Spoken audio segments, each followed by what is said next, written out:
प्रत्येक बार प्रयास किया पिताजी, तपस्या भी की, किंतु अगली बार फिर से मैं आपकी बात समझने में विफल हुआ। इसका क्या कारण है पिताजी? जिस मन पर शब्दों का आक्रमण हो, मन तो निरंतर ही खोज में खोया रहता है। कभी शास्त्रों में, कभी पर्वतों पर, कभी समुद्र के किनारे, तो कभी तीर्थ स्थलों पर, कभी मंदिरों में, कभी वन में। किंतु जो वो खोज रहा होता है वो कभी मिलता नहीं, क्योंकि मन तो अभी भी स्थिर नहीं। वो व्यक्ति जहां भी रहे पुत्र, जहां भी जाए और जहां भी खोजे। तुमने भी सदैव शब्दों पर ध्यान दिया है कार्तिक, भले ही वो मेरे शब्द हो या किसी और की। तुम्हारी प्रतिक्रिया तो उन शब्दों पर ही आती, और जो मन केवल शब्दों को सुनता है वो उसके निहित अर्थ से स्वयं वंचित रह जाता। शब्दों की सत्यता को समझने के लिए, उनकी अनुभूति के मन में शांति के साथ साथ रिक्तता भी अनिवार्य है, शून्यता भी अनिवार्य है। मन में इतना स्थान होना चाहिए पुत्र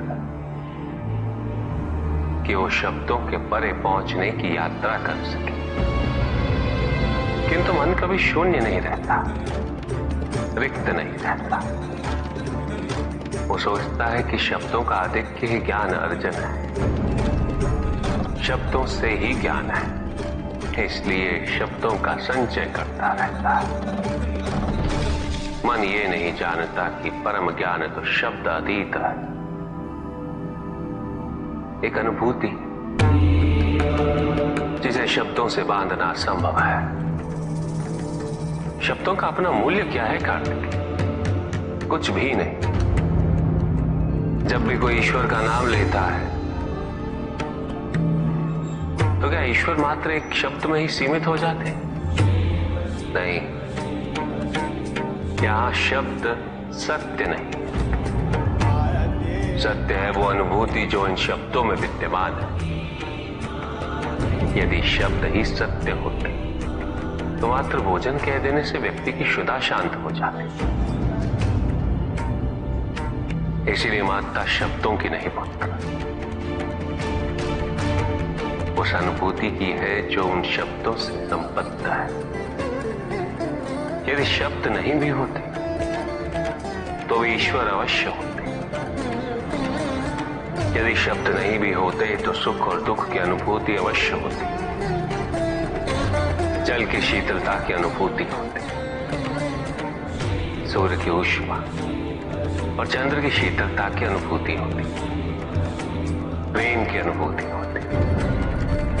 किंतु यदि अनुभूतियां ना हो तो शब्द निरर्थक है। शब्दों से तृप्त हो जाना ज्ञान का अंत है, अज्ञानता का प्रारंभ है। ज्ञानी वही है जिसके पास अनुभूतियां, अनुभव हो, और उसके लिए मन को शांत व रिक्त तो करना ही पड़ेगा पुत्र।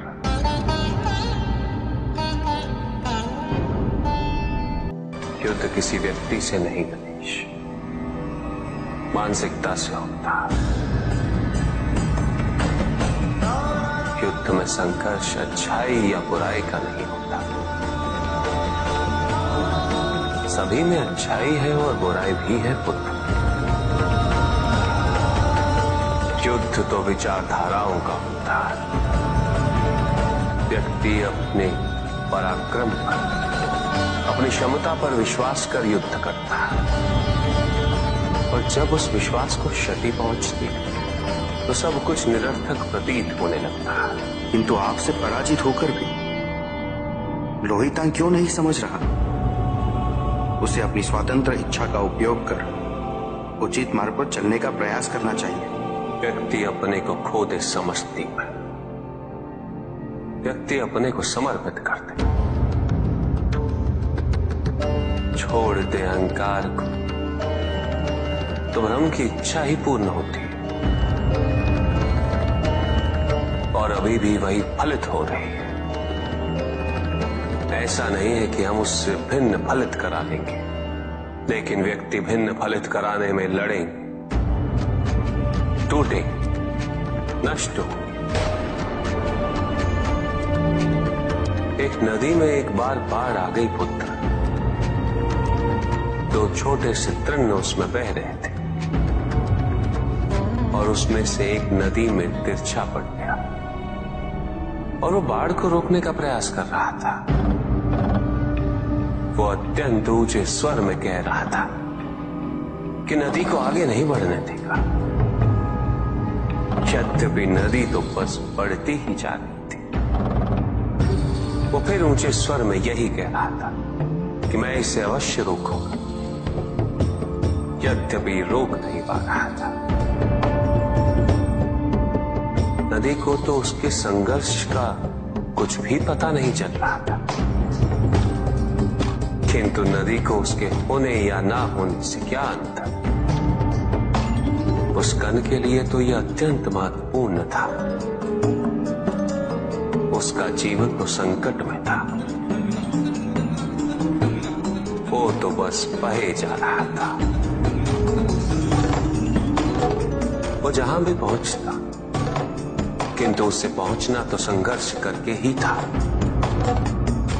किंतु ये बीच का क्षण, ये बीच का काल दुख, पीड़ा, द्वंद्वता का काल है। वहीं दूसरी ओर जो दूसरा तृण था, उसने अपने को समर्पित कर दिया।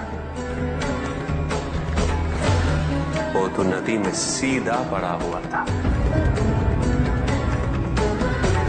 नदी के प्रवाह के साथ साथ बहता जा रहा था और उसे ऐसा प्रतीत हो रहा था जैसे कि वो नदी को दिशा दे रहा है, उसे प्रवाहित होने में सहायता कर रहा हो। वो तो ये निश्चय कर बैठा था कि नदी को समुद्र तक पहुंचाकर ही रहेगा, किंतु नदी को उसकी उपस्थिति का भी आभास नहीं था। नदी पर उन दोनों के होने या ना होने का कोई प्रभाव नहीं था। नदी तो बस बहे जा रही थी। ब्रह्म की इच्छा को जाना नहीं जा सकता, किंतु ब्रह्म के साथ एक अवश्य हुआ जा सकता। और तब व्यक्ति की अपनी इच्छा तो खो ही जाती है, केवल उसकी इच्छा ही शेष रह जाती है। द्वैतांग को अपनी आगे की यात्रा पूरी करने हेतु अत्यंत महत्वपूर्ण निर्णय अवश्य लेने होंगे। केवल उसके अहंकार को अपितु उसके आत्मसम्मान को भी क्षति पहुंची। जहां से इस युद्ध का अंत हुआ है, वहीं से द्वैतांग के अंतर युद्ध का आरंभ हुआ है।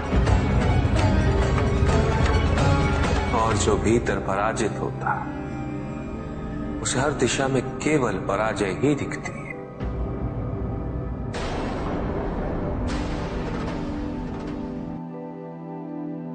एक प्रश्न पूछ सकता हूं? अवश्य ऋषि कश्यप। जहां प्रश्न नहीं वहां जिज्ञासा नहीं,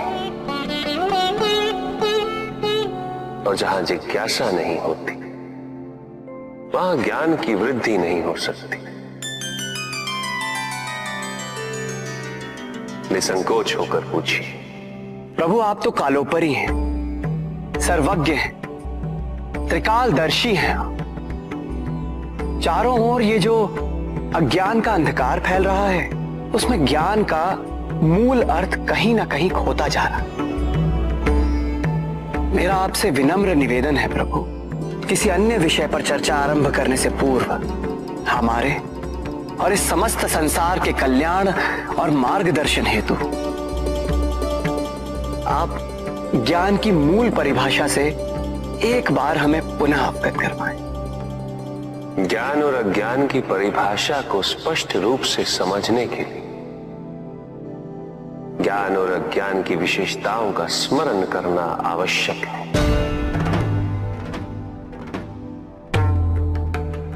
जिसके कारण स्वार्थ, विनाश, क्रूरता, अशांति और भय में वृद्धि हो,